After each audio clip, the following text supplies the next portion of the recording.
안녕하십니까. 딜사이트와 함께하는 쉽게 배우는 기업 분석 이도영입니다.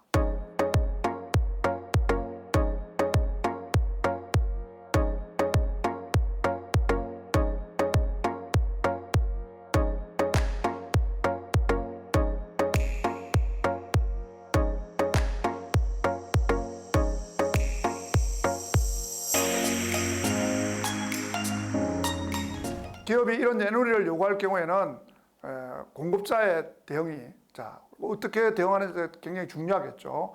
이런 신뢰도가 거래관계에서 중요한 영향을 줄 수 있게 됩니다. 그래서 이런 애누리가 또 많다는 것은 품질 문제가 직접적으로 문제가 있다는 것을 나타내기도 합니다.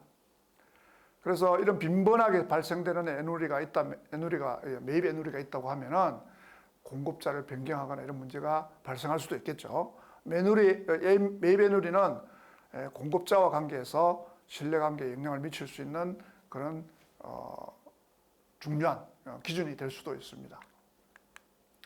그래서 이 매입 애누리도 마찬가지로 손익계산서의 매입 비용을 감소시키게 되고요. 대금을 지불하기 전에 애누리된, 즉 할인된 만큼 매입 채무를 줄이거나 이미 지불한 경우에는 현금을 환불받아야 되겠죠. 그죠? 그래서 마찬가지로 매입 채무는 그 할인받은 애누리만큼 감소를 시키고 비용도 매입 애누리의 대변을 지어서 비용을 감소시키게 됩니다. 그래서 차감하는 방식으로 매입 채무나 매입을 차감하는 방식으로 우리가 기록하게 됩니다. 마지막으로 매입 할인입니다. 매입 할인은 우리가 대금을 미리 결제하는 것이죠. 한 달 뒤 또는 두 달 뒤에 결제하기로 약속이 되어 있는데, 우리가 일찍 대금을 결제하니까 공급자가 돈을 일찍 갚았으니까 좀 깎아줄게 이렇게 약속하는 것이죠. 그래서 대부분의 공급자들은 대금을 빨리 회수하기 위해서 결제를 미리 하는 경우에는 우리가 그 물건값을 이렇게 할인해 주는 경우가 있습니다. 그래서 일정 할인율을 정해놓고 있는 경우가 대부분입니다. 왜 그러면 공급자 입장에서는 빨리 자금을 회수해야 그 자금을 활용할 수 있기 때문이죠. 우리가 대부분 이렇게 표시합니다. 여기 2/10 그리고 N/30 신용조건 이렇게 우리가 여기 지금 화면에 보시면은 빨간색으로 붉은색으로 이렇게 표시한 부분만큼 이렇게 표시하는 경우가 있거든요. 이렇게 표시하는 것은 구매자가 30일의 신용기간, 즉 외상기간을 주는데 만일에 10일 이내에 대금을 결제하게 되면은 우리가 2%를 할인해 주겠다라고 표시하는 것입니다. 이것은 공통적으로 표시하는 조건이라고 볼 수 있습니다. 그래서 여러분들 이런 표시 조건을 알아두시면 좋겠죠. 그래서 매입 할인은 기업의 자금 유동성을 높이는 방법으로 사용될 수 있습니다. 현금 흐름이 좀 좋은 기업이라든지 현금 보유액이 많은 기업들은 미리 결제를 하게 되면은 할인을 받을 수 있죠. 그죠? 그만큼 이자 수익을 늘릴 수가 있습니다. 2% 만일에 앞에 조건처럼 한 달 안에 내가 결제를 하게 되면은 10일 이내에 결제를 하게 되면은 2%를 할인해 준다. 그렇게 되면은 연이율로 따지면 굉장히 높은 수익을 얻을 수가 있겠죠. 만일에 현금이 부족한 기업은 할인을 할 수 있는 기회를 놓치게 되죠.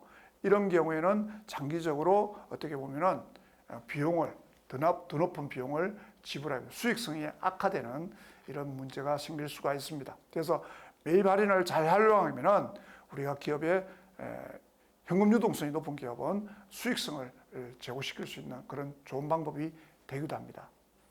매입 할인은 마찬가지로 손익계산서에서 매입 비용을 감소시키는 항목으로 기록합니다. 기업이 일찍 결제를 하게 되면 할인한 만큼 비용이 감소하게 되는 것이죠. 그래서 대변에 매입 할인을 기록해서 그 비용을 감소시키게 됩니다. 차변에는 상대 계정 가액 매입 채무 금액이 우리가 감소하겠죠. 다음은 지급업입니다. 우리가 매입 채무에는 두 가지가 있다고 말씀드렸죠. 외상 매입금과 지급업. 기말에는 이 두 가지를 합쳐서 매입 채무로 하나의 계정 과목으로 표시하게 된다라고 말씀드렸습니다. 그 중에 하나가 이제 우리가 지급업인데요. 지급업은 자, 미래에 얼마 이렇게 주겠다는 것이 아니라 어음을 발행하는 것이죠. 자, 매달 며칠에 우리 요 밑에 그림과 같이 약속어음을 발행하는 겁니다. 자, 내가 30일 뒤에 어느 은행에서 내가 거래하는 은행에서 당좌 계정에서 어음을 제시하고 돈을 찾아가세요 라고 우리가 어음을 발행하는 거죠. 그래서 우리가 이런 상거래에서 주로 사용을 하게 되는데, 자, 이 중요한 것은 약속어음을 발행하는 겁니다. 물론 약속어음은 당좌 계정을 가지고 있는 기업이 사용하게 되고요. 은행에서 교부하는 약속어음 용지를 사용하게 됩니다. 이 직업어음을 발행하는 것은 즉 약속어음을 발행함으로써 채무가 생기는 계정이 우리가 직업어음이죠. 우리가 약속어음이라는 것은 발행인이 정당한 채권자, 즉 공급자한테 일정한 금액을 미래의 어떤 시기에, 특정한 시기에 어떤 특정한 장소는 은행이 되겠죠. 그래서 당좌거래은행에서 무조건 지급을 약속하는 유가증권입니다. 그래서 우리가 은행에 당좌거래를 하게 되면 이 약속어음 용지를 받을 수가 있는데, 요즘에는 이렇게 종이어음을 많이 사용하지는 않습니다. 전자어음 형태로, 우리가 전자적 형태로 이제 사용을 하게 되겠죠, 실제적으로. 물론 종이어음을 사용하는 기업도 현재 있기는 있습니다. 자, 우리 직업어음은 발행한 사람은 채무자가 되고, 그 어음을 소지한 사람, 보유한 사람은 받으러 채권자가 되는 것입니다. 기업 입장에서 직업어음은 현금을 즉시 지급하는 것이 아니죠. 자, 약속어음을 발행해서 직업을 연기를 하는 것이고, 만기일에, 자, 약속어음의 만기일, 즉 직업어음의 만기일에 상환해야 될 채무가 되는 것입니다. 자, 우리가 장기성 직업어음이라고 있는데요.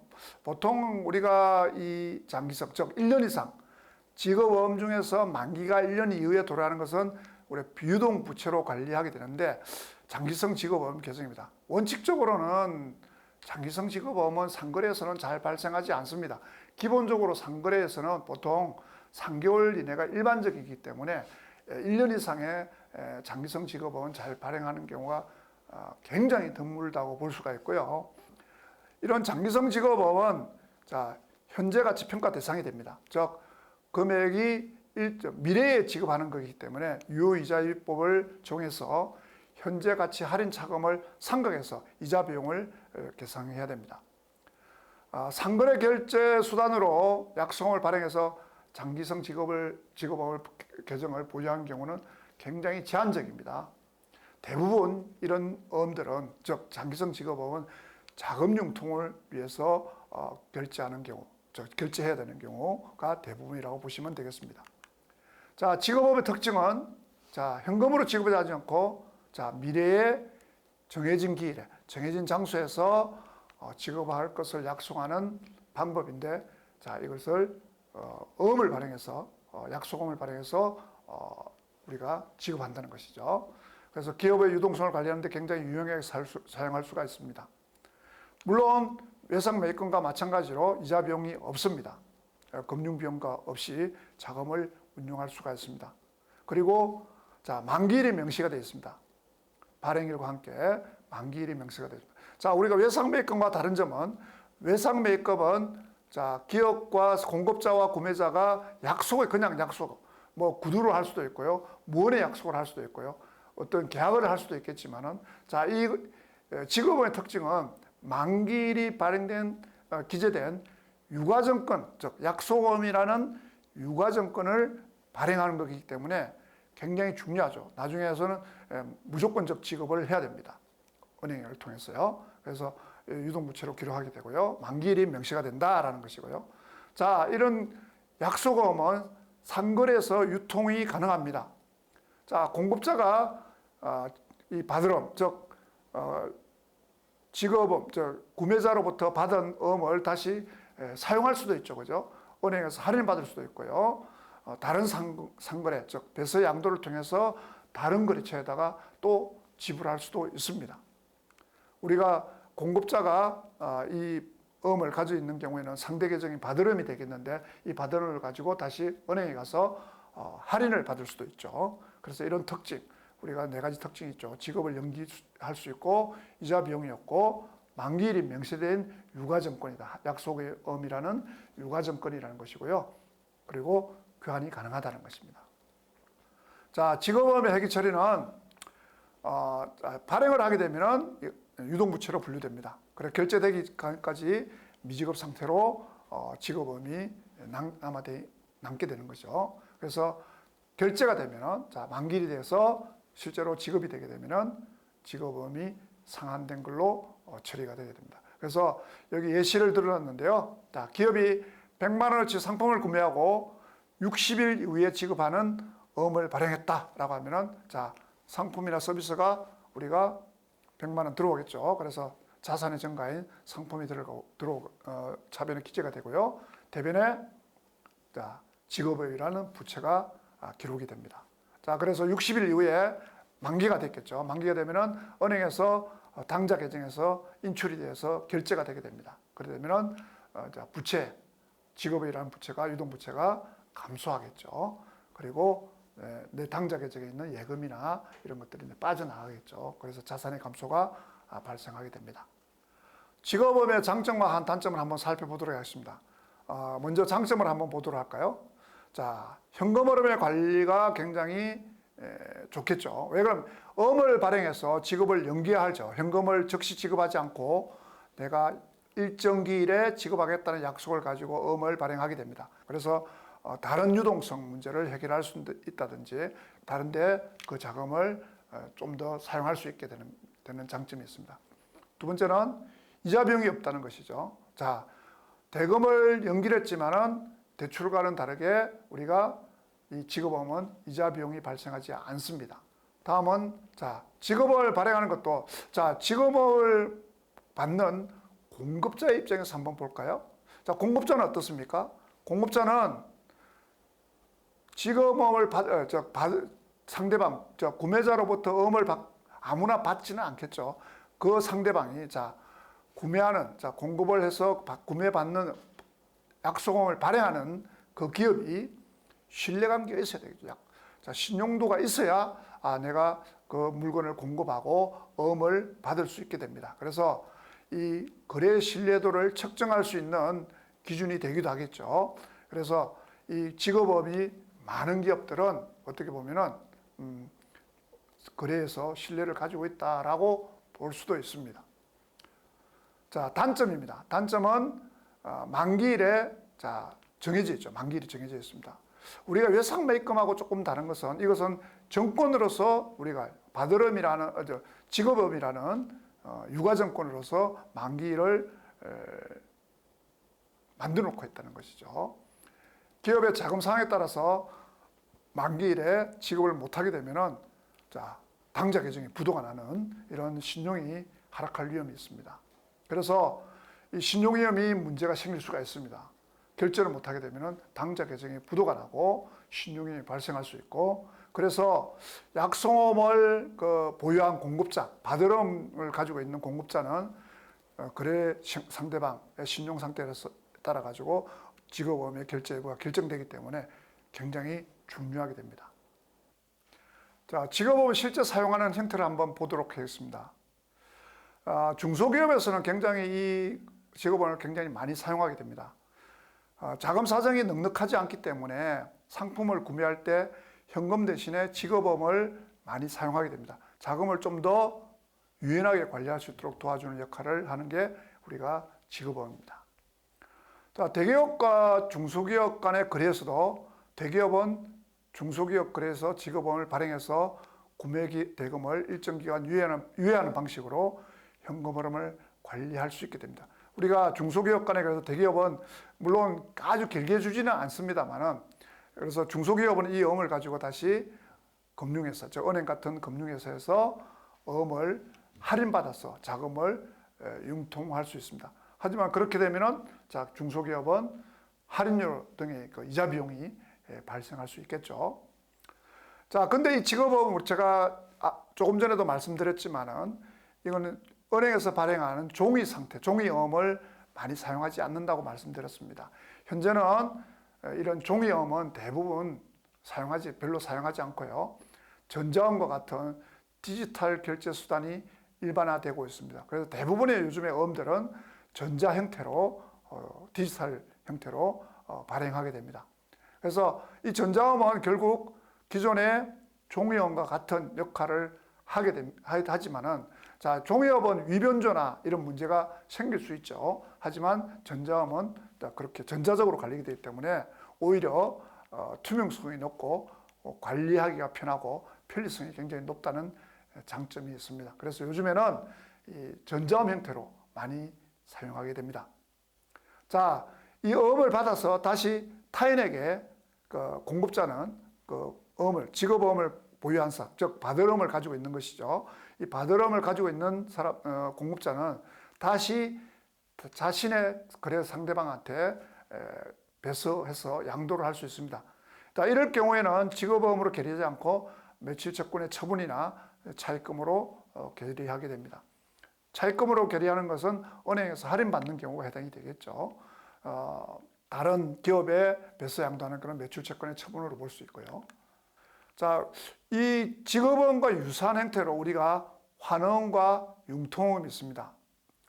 자, 환어음은 직업어음의 발행인이 제3자에게 일정 금액을 특정 시점에 지급하도록 요청하는 유가증권입니다. 자, 우리가 직업어음은 발행인이 지급해야 되죠. 근데 환어음은 발행인이 지급하지 않습니다. 즉, 지정한 제3자가 지급하는 거죠. 일반적으로 약속어음은 우리가 발행인이 지급하고 동일합니다. 근데 환어음은 발행인과 지급인이 동일하지 않다는 것입니다. 자, 환어음은 우리가 발행하게 되면 지급 의무가 발행인한테 있는 것이 아니라 인수인, 직업인이 별도로 있습니다. 그래서 우리가 이런 경우는 무역거래에서 주로 사용하고 금융거래에서 사용하기도 합니다. 그래서 환어음은 발행자가 채권자가 되고 환어음의 인수인이 지급인이 됩니다. 그래서 환어음을 인수한 경우 매입채무로 계리하게 됩니다. 자, 융통어음은 똑같이 직업어음과 동일한 것이라고 볼 수 있습니다. 근데 자, 이거는 뭐냐면 자금 조달 목적으로 발행한 경우라고 볼 수 있죠. 우리가 직업어음은 상거래에서 사용하는 것이 직업어음이고요. 약속어음을 발행하는 거죠. 자, 내가 자금을 조달할 목적으로 어음을 발행했다. 이거는 우리가 융통어음이라고 이야기합니다. 그래서 융통어음의 발행자는 실제 자금을 차입하는 거죠. 어음을 발행해서 자금을 차입하는 거죠. 그래서 이런 경우에는 단기 차입금으로 회계 처리하게 됩니다. 그래서 우리가 융통어음을 발행한 경우하고 똑같은 어음을 발행했지만은 우리가 자금의 목적이 다르죠. 자, 상거래에서 물건을 구입하고 어음을 발행했으면은 우리가 직업어음이 되겠지만은 자금 조달을 목적으로 어음을 발행했다라고 하면은 이것은 단기 차입금으로 회계 처리하게 된다라는 것입니다. 다음에는 우리가 가장 많이 보게 되는 단기 차입금입니다. 자, 단기 차입금은 돈을 빌리는 거죠. 쉽게 말해서, 그죠? 누군가한테 돈을 빌립니다. 대부분 뭐 금융기관이 될 수도 있지만은, 자, 하여튼 제3자로부터 자금을 빌리는 겁니다. 자, 근데 이 빌리는 것이 언제 갚아야 되냐? 1년 이내에 갚아야 된다는 것이죠. 지급기일이 1년 이내에 도래하는 차입금을 우리가 단기 차입금이라고 합니다. 1년 이상이 되면 뭐죠? 1년 이상이 되면 장기 차입금으로 분류하게 됩니다. 그래서 자, 보고기간 종료일로부터, 즉 우리가 보고기간이라고 하면 결산기일이라고 보시면 되겠죠. 결산기로부터 1년 이내에 상환기일이 돌아오는 차입금은 우리가 단기 차입금이라고 보시면 됩니다. 대부분 기업이 운영자금이나 또는 원자재 구입 또는 다른 재무적 필요에 의해서 어떤 자금을 조달하는 이런 금융기관에서 차입을 하거나 외부에서 돈을 빌리는 경우가 있겠죠. 근데 그 기간이 1년 이내라는 것이죠. 1년 이내에 상환해야 된다는 거죠. 이런 경우에는 우리가 단기 차입금으로 보면 됩니다. 여러 종류가 있습니다. 자, 은행에서 가장 많은 게 은행에서 돈을 빌리는 거죠. 은행 대출이 되겠죠. 금융기관에서 차입한 단기 대출. 주로 운전자금이 많을 것입니다. 자, 이 대출이 될 것이고요. 그 다음에 어음 발행입니다. 자금을 조달해서 어음을 발행하는 경우죠. 우리가 CP라고도 이야기하죠. 그 다음에 우리 당좌 대출입니다. 자, 당좌 대출은 당좌 예금 거래를 하는 경우에 우리가 그 한 마이너스 한도처럼 이렇게 일으킬 수 있는 대출이죠. 약정을 하고, 자, 얼마까지 내가 마이너스 한도를 발생시키겠다. 자, 계정이 있죠. 당좌 계정을 통해서 일으키는 것이 우리가 당좌 대출입니다. 과거에는 이것을 우리가 당좌 빌리는 쪽에서 당좌 차월이라고 그랬고요. 은행에서는 이것을 당좌 대월이라고 했습니다. 근데 요즘에는 이렇게 당좌 대월, 당좌 차월이라는 말을 사용하지는 않습니다. 당좌 대출이라고 그냥 이야기하죠. 그래서 당좌 예금 잔액을 초과해서 인출하는 일종의 대출이다라고 보시면 되겠습니다. 그래서 결산 시점에서 이게 당좌 예금이 돼 있지 않고 대출이 발생돼 있다, 마이너스 대출이 일어났다라고 보시면, 당좌 계정에 대출이 일어났다고 보시면은 이게 우리가 이 단기 차입금으로 본다는 것이죠. 자, 근데 우리가 당좌 계정이 아니면은 우리가 일반적으로 우리가 단기 차입 일반 대출이라고 보시면 됩니다. 우리 당좌 대출과 일반 대출은 다릅니다. 마이너스 대출하고는 다릅니다. 그 다음에 주주 임원 종업원 단기 차입금입니다. 자, 주주로부터 돈을 빌릴 수도 있고요. 종업원한테도 또 돈을 기업이 빌릴 수도 있습니다. 그래서 이 빌린 자금이 1년 이내에 만기가 도래하는 경우에는 우리가 주주 임원 차입금, 자, 종업원한테 보면 종업원 단기 차입금 이렇게 될 수가 있겠죠. 우리가 가수금하고 혼동하여 처리되는 경우가 가끔 있습니다. 자, 가수금이라는 것은 말 그대로 가계정이죠. 그래서 연말 결산 재무제표에 가수금은 나타나면 안 됩니다. 다 정리를 해야 되죠. 그래서 만일에 가수금이 결제되지 않고 있다 그러면은, 자, 우리가 이 주주임은 단기 차입금으로 계류할 수 있게 됩니다. 자, 이런 단기 차입금의 인식의 기준이 있습니다. IFRS는 자, 금융부채로서 계약상 의무를 이행하기 위해서 자, 일정 금액의 현금이나 기타 금융자산을 거래 상대방한테 이전할 의무가 있을 때 인식하게 됩니다. 그래서 한국 IFRS는 이렇게 우리가 인식 기준이 정해져 있고요. 한국 기업 회계 기준 K기업에서는 차입금이 발생하는 시점에 부채로 인식하게 되어 있습니다. 그래서 측정은 최초 인식할 때 공정가치, 자, 공정가치를 인식하고 그 이후에는 상하는 금액을 기준으로 측정합니다. 우리가 명목가치하고 일치합니다. 그래서 우리 상장기업 같은 경우는 주요 차입 조건이나, 자, 우리가 공시 기업에게 외부 감사를 받는 기업들은 차입 조건이나 상한 일정, 이자율 등을 공시하게 됩니다. 자, 근데 이 단기 차입금 우리가 재무 분석할 때 중요한 포인트가 있습니다. 첫 번째는, 자, 매입 채무와 같이 다르게 매입 채무는 이자와 비용이 발생하지 않죠. 하지만 단기 차입금은 이자 비용이 발생하게 된다는 것이죠. 그래서 단기 차입금은 우리가 장기 차입금도 마찬가지입니다만은 이 차입금은 다른 부채와 다르게 이자 비용을 발생시키기 때문에 단기 차입금이 늘게 되면, 증가하는 경우에는 미래의 수익성이나, 자, 이자 지급해야 되니까 수익성이 하락하겠죠. 또는 또 단기 차입금이면 결국 미래에 돈을 갚아야 됩니다. 그렇기 때문에 기업에 상한 부담이 생길 수 있는 문제가 있죠. 다음에는 유동성 지표에 미치는 영향입니다. 자, 단기 차입금이 늘게 되면 유동성 비율이 직접적인 영향을 미치게 되겠죠. 유동 비율이나 당좌 비율이 하락할 수가 있는 것이죠. 유동 부채가 늘게 되기 때문에 유동 비율이나 당좌 비율은 떨어지게 됩니다. 그래서 재무적 유동성 부담을 주게 됩니다. 많은 단기 차입금을 가지게 되면 상한 부담을 해서 재무적 부담이 증가할 수 있는 그런 위험이 생길 수가 있죠. 그래서 단기 차입금은 금액이 얼마냐, 이런 것들이 굉장히 중요하게 됩니다.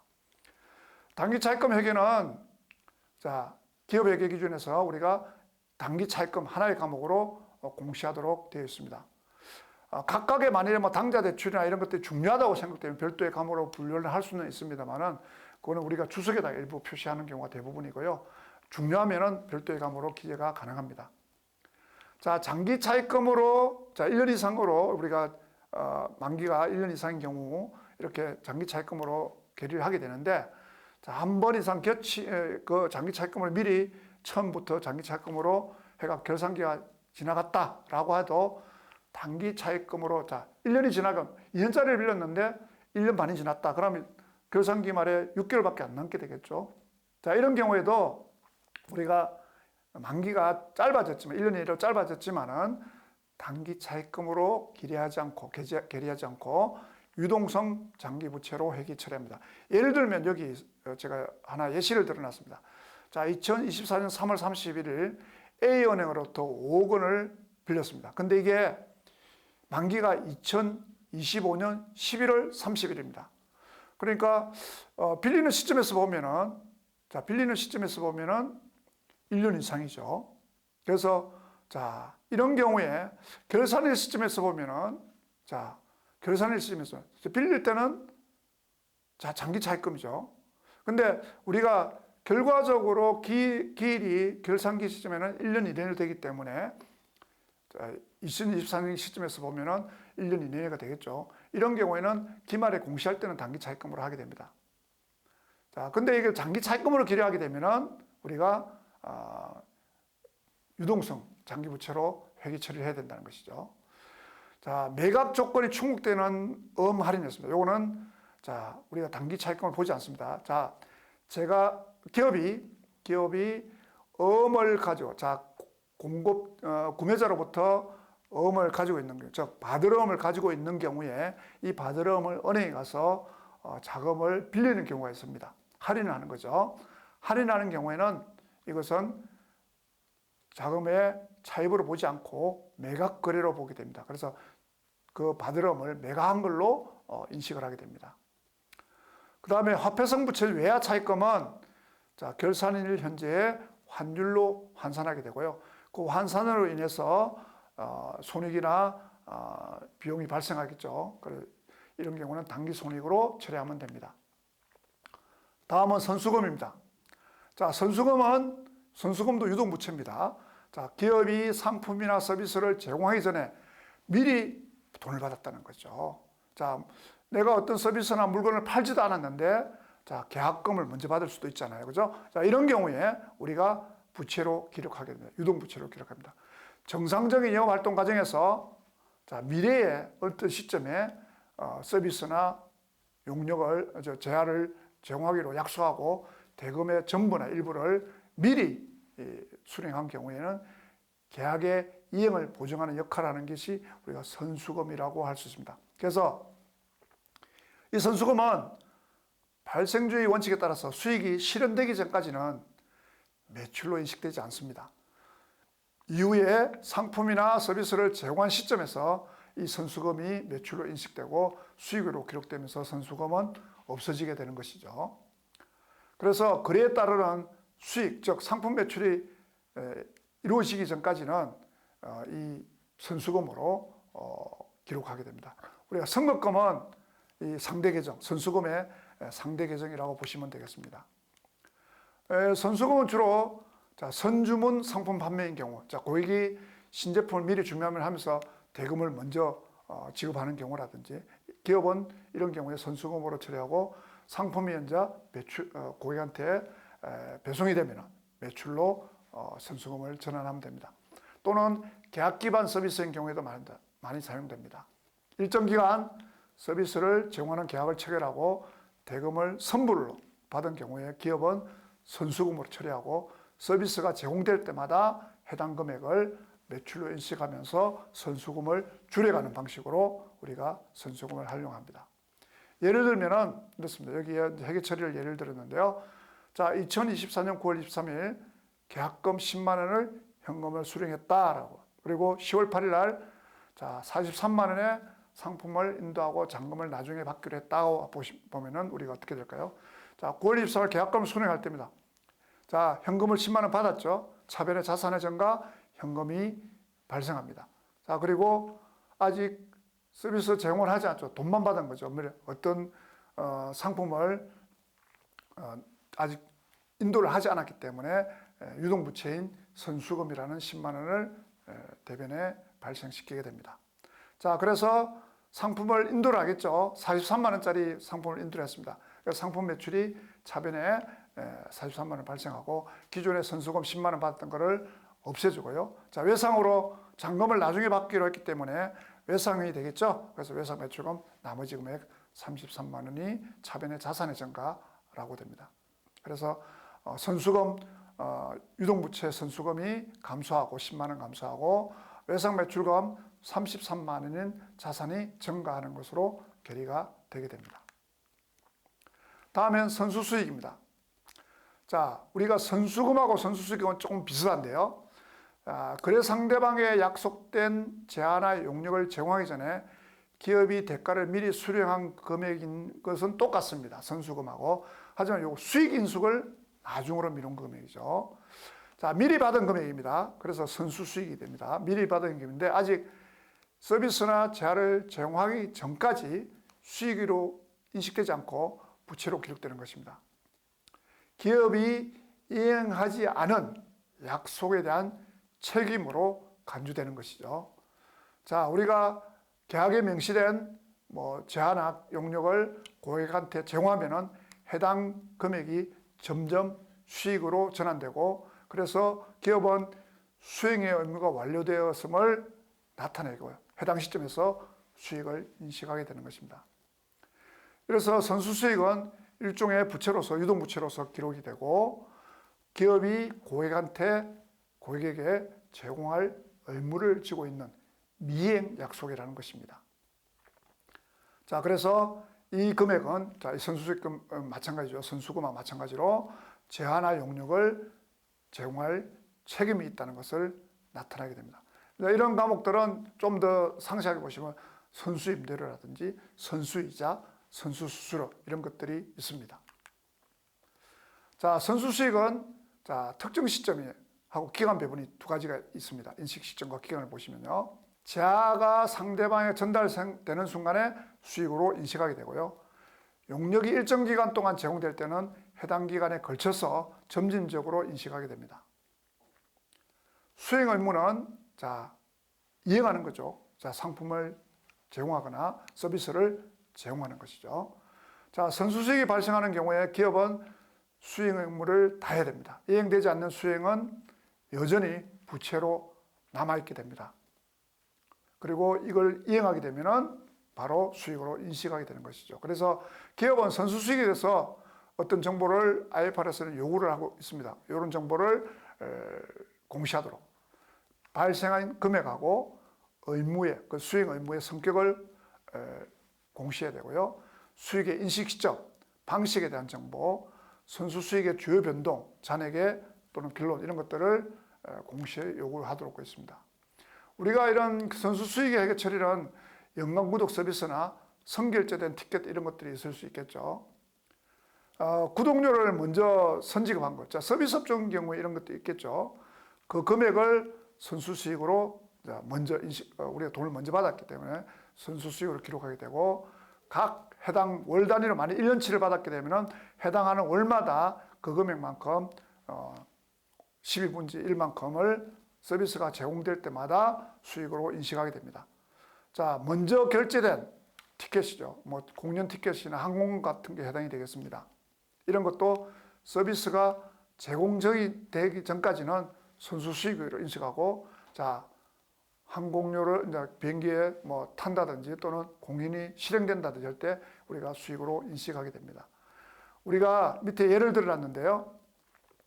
수익 중에서 우리가 이미 받은 수익 중에서 차기에 해당되는 부분은 우리가 이연시키게 됩니다. 그래서 예를 들면은 여기 보시면은 수익이 들어왔죠. 단기와 차기에 해당되는. 자, 올해에 해당되는 부분이 있고 내년에 해당되는 부분이 있겠죠.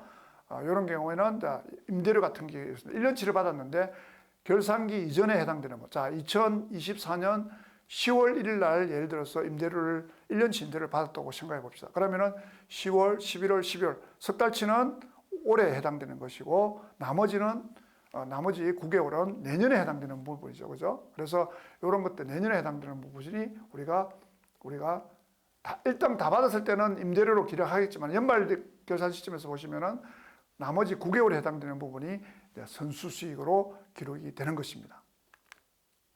그 다음은 미지급금입니다. 미지급금은 자, 우리가 일반적 상거래 이외에서 발생한 단기적 미지급채입니다. 우리가 상거래로 발생되는 것은 매입채무죠. 자, 미지급금은 상거래가 아닌 것입니다. 서비스를 받았지만은 또는 재화를 뭐 상품이나 제품을 받았지만은 대금을 지불하지 않은 거죠. 근데 이것이 우리가 상거래가 아니라는 얘기죠. 결제 기간이 1년 이상이 되면은 장기 미지급금으로 분류하게 됩니다. 우리는 이거는 미지급금은 자산 계정에서 우리가 미수금하고 대응되는 계정이라고 보시면 되겠습니다. 주로 고정자산이나 유가증권 이런 취득을 할 때 발생하는 거래입니다. 그런 것들 주로 구입할 때 이제 발생되겠죠. 그래서 경상적인 영업활동과는 다른 겁니다. 그래서 매입 채무는 미지급금이 아니죠. 매입 채무로 기록하고 우리가 경상적인 영업활동과 아닌 것들은 미지급금으로 관리하게 되는 것입니다. 미지급금은 결산일 현재 일반적 상거래에 의해서 확정된 채무 중에서 지급이 완료되지 않은 것들입니다. 미지급 비용과의 우리 비교를 해보면 미지급 비용이라는 것도 있는데 발생주의 회계에서 해당 기간에 속하는 비용은 이미 발생했지만은 지급되지 않은 것이 우리가 미지급 비용이죠. 예를 들면 임금이라든지 뭐 이자 이런 것들을 주로 발생하는 것이고요. 미지급 비용은 결산 조정 항목입니다. 그래서 영업 이후에 구매 거래와 관련돼서 지급되지 않은 부채가 우리가 미지급 비용이겠죠. 자, 결산 조정 항목이라고 하면은 결산 때 정확한 회계 처리를 위해서 재무제표에 반영되는 항목이라고 볼 수 있습니다. 그래서 우리가 미지급 비용은 결산 때만 나타난다 보시면 되겠습니다. 미지급금은 부채로 기록해서 나중에 이행이 되면은 기간이 되면은 제거를 합니다. 예를 들면 여기 하나 우리 사례를 들었는데요. 사무용 기기를 매입가 500만원짜리를 구입했다고 봅시다. 결제는 다음 달에 계약을 했습니다. 자, 물건은 이미 들어왔죠. 자, 이런 물건은 이미 기계는 들어왔는데 대금을 아직 지불하지 않았습니다. 그래서 인수를 받았을 때는 자, 비품이 들어왔겠죠. 그죠? 그래서 자산의 증가, 비품 500만 원이고 돈을 아직 주지 않았기 때문에 미지급금이다. 자, 이게 상품이라고 하면 상거래와 관련되면 매입 채무가 되겠죠. 그런데 상거래가 아니기 때문에 미지급금으로 기록이 됩니다. 그래서 자, 이 대금을 지불하면은 미지급이라는 유동부채가 소멸되겠죠. 그래서 차변에 미지급금 500만 원이 발생하고 현금으로 지불하게 되면은 자, 500만 원 현금이 자산의 감소가 일어나게 됩니다. 미지급 비용을 한번 보도록 하겠습니다. 자, 상거래에 의해서 발생한 단기성 미지급 채무죠. 이미 비용이 발생했습니다. 하지만 돈을 아직 주지 않은 것이죠. 비용은 이미 발생했는데 우리가 발생주의 회계 개념에 의해서 비용은 발생했습니다. 하지만 실제 지급은 하지 않았다는 것이죠. 그래서 우리가 이것을 부채로 계리하게 됩니다. 뭐 장기 미지급 비용도 있을 수 있습니다. 대부분 단기로 보고요. 미지급 이자라든지 미지급 보험료, 미지급 임차료 이런 주로 기간의 경과에 의해서 발생하게 됩니다. 뭐 임금이나 이자 비용, 임대료 이런 운용 비용과 관련된 것이 대부분입니다. 미지급 비용의 예시를 한번 들어볼까요? 회사가 직원들의 급여를 매월 21일 날 지급한다고 가정합시다. 그런데 결산기는 12월 31일이에요. 자, 21일에 지급하게 되면 12월 21일부터 12월 말까지 발생한 급여는 자, 다음 해인 1월 21일에 지급하겠죠. 우리 한 달 단위로 지급한다고 보면요.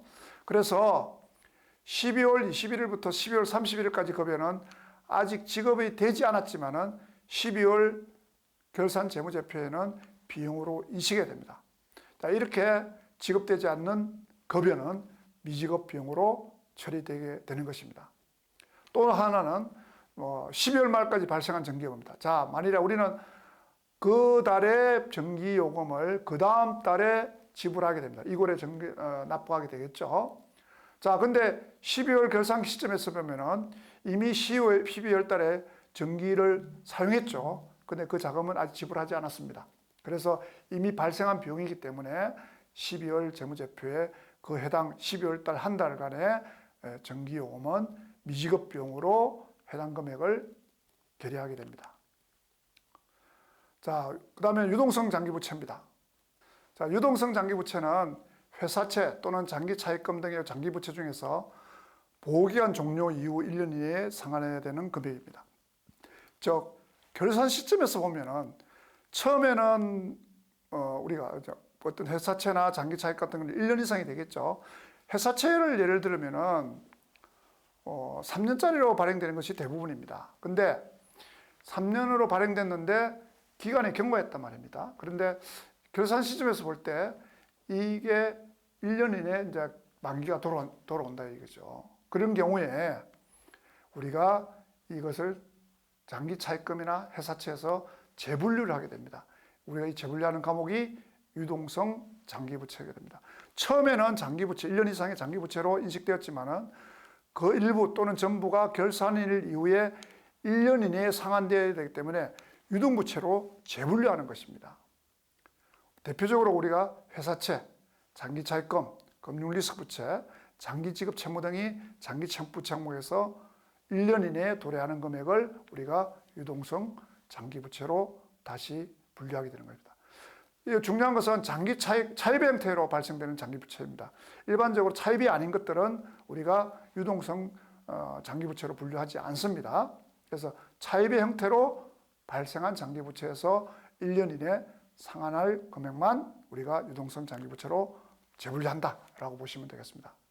그래서 이런 것들은 우리가 장기 차입금이라든지 장기 금융리스라든지 사채 유동성 부분, 즉 1년 안에 만기가 도래하는, 즉 결산일로부터 1년 이내에 만기가 도래하는 금액을 분류하는 것들이 우리가 유동성 장기부채가 되겠습니다.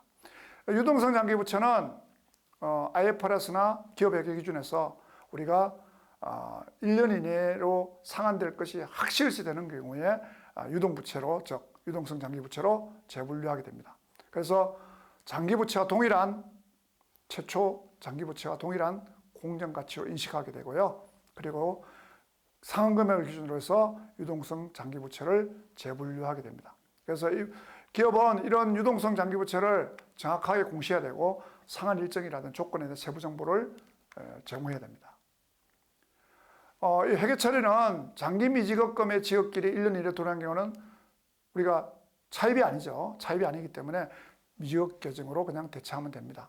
근데 이런 사채 등, 그래서 근데 사채 이런 경우는 우리가 사채 할인 발행 자금이나 현재 가치 할인 자금 같은 평가 과정도 같이 움직이게 됩니다. 그래서 같이 이런 평가 과정도 계정도 본 계정과 같이 연동되어서 움직이기 때문에 본 계정이 유동부채로 유동성 장기부채로 대체되면 같이 대체되어서 같이 움직이게 된다. 그리고 본 계정이 소멸되면 같이 소멸된다는 것이죠. 우리가 이런 사채 할인 발행 자금이나 현재 가치 할인 발행 자금은 나중에 우리가 비유동부채 공부할 때 다시 한번 보도록 하겠습니다. 장기 차입금에서 유동성 장기부채로 옮기는 부분들은 우리가 현금의 유출을 수반하지는 않죠. 현금이 나가는 것은 아닙니다. 그래서 장기 차입금 계정을 우리가 분석할 때 반드시 유동성 장기부채 과목도 같이 아울러서 분석하는 것이 중요합니다. 분할 상환되는 장기 차입금은 매년 그 기말에 일부를 그 해당 금액을 유동성으로 대체해야 됩니다. 예를 들면은 2024년 3월 1일 날 100만 원을 빌렸습니다. 그래서 2026년 2년 뒤에 40만 원, 3년 뒤에 60만 원을 각각 상환하기로 약정했다고 보면은 은행에서 이렇게 대출을 받을 수도 있겠죠. 그러면은 2024년 말에는 장기 차입금이 100만 원이 기록이 됩니다만은 2005년 말 시점에서는 40만 원만큼은 만기가 연말 시점에서 보시면은 2개월밖에 안 되잖아요. 그래서 유동성 장기 부채가 40만 원이 되고 나머지 금액이 장기 차입금으로 남게 됩니다. 그래서 유동성 장기 부채는 만기 3월 1일 날 2026년 3월 1일 날 40만 원 상환이 되겠죠. 그리고 2026년 말 시점에서 보시면은 나머지 60만 원이 다시 유동성 장기 부채로 계정 분류를 다시 재분류하게 됩니다. 그래서 2027년 3월 1일 날 상환이 되면서 2027년 말에는 그 계정이 하나도 없게 되는 것이죠. 이런 그 유동성 장기부채를 재분석할 때 여러 가지 포인트가 있습니다. 만기가 원래는 1년 이상이었죠. 그죠? 그래서 1년 이하로 바뀐 부채입니다. 그래서 기본적으로 비유동부채가 감소하게 되고 유동부채가 증가하게 됩니다. 그래서 따라서 유동 비율이 하락하게 됩니다. 그래서 유동종 지표에다가 직접적인 영향을 미치기 때문에 재무 유동성 지표가 악화되는 문제가 있을 수 있습니다. 비유동 부채가 감소한 만큼 유동 부채가 증가하기 때문에 전체적인 부채 비율에는 영향이 없습니다. 자, 현금 흐름 관리에도 굉장히 중요하겠죠. 자, 장기 1년 이상의 부채로 있다가 1년 이내에 상환해야 되기 때문에 이런 현금을 상환해야 될 현금을 확보를 해야 되는 문제가 있습니다. 그래서 이런 유동성 장기 부채가 많아지면은 유동성 부족의 문제라든지 이런 재무 건전성에 부정적인 위험이 발생할 우려가 있습니다. 그래서 유동성 장기 부채 금액이 많아지면은 다시 이것을 장기 부채로 조달한다든지 이런 노력이 기업의 노력이 필요하게 되는 것이죠. 자, 이런 해결처리를 우리가 종합적으로 한번 유동부채와 관련돼서 종합적으로 한번 보도록 하겠습니다. 자, 2024년 7월 1일 날, 7월 10일 기계장치를 3억 원에 구입했습니다. 그래서 자, 2025년 6월 10일 날 현금으로 지급하기로 되어 있습니다. 또 하나는 2024년 10월 1일 은행으로부터 현금 8억 원을 빌리고 원금과 이자를 2025년 10월 1일 날 상환하기로 했습니다. 이자율은 5%고 결산일은 매년 12월 31일이라고 가정해 보겠습니다. 일자별로 회계 처리가 어떻게 되는 건지 한번 보도록 할까요? 자, 2024년 7월 10일 기계를 구입했죠. 그래서 3억 원이 기계라는 자산이 늘어났습니다. 자, 기계는 이 회사의 상품이 아니라고 봅니다. 그래서 매입 채무 계정을 사용하지 않고 미지급금이 늘겠죠. 3억이 늘겠죠. 그래서 부채 예정과 미지급금 3억이 대변에 기록이 됩니다. 그래서 10월 1일 날 보시면은 현금을 8억을 빌렸죠. 그래서 현금이라는 자산이 8억이 늘어나게 됩니다. 자, 은행에서 돈을 빌렸기 때문에 단기 차입금. 자, 기간이 우리가 1년짜리였죠. 그죠? 1년짜리이기 때문에 단기 차입금으로 보겠죠. 단기 차입금 8억 원이 대변에 유동부채인 단기 차입금 8억 원이 대변에 발생하게 됩니다.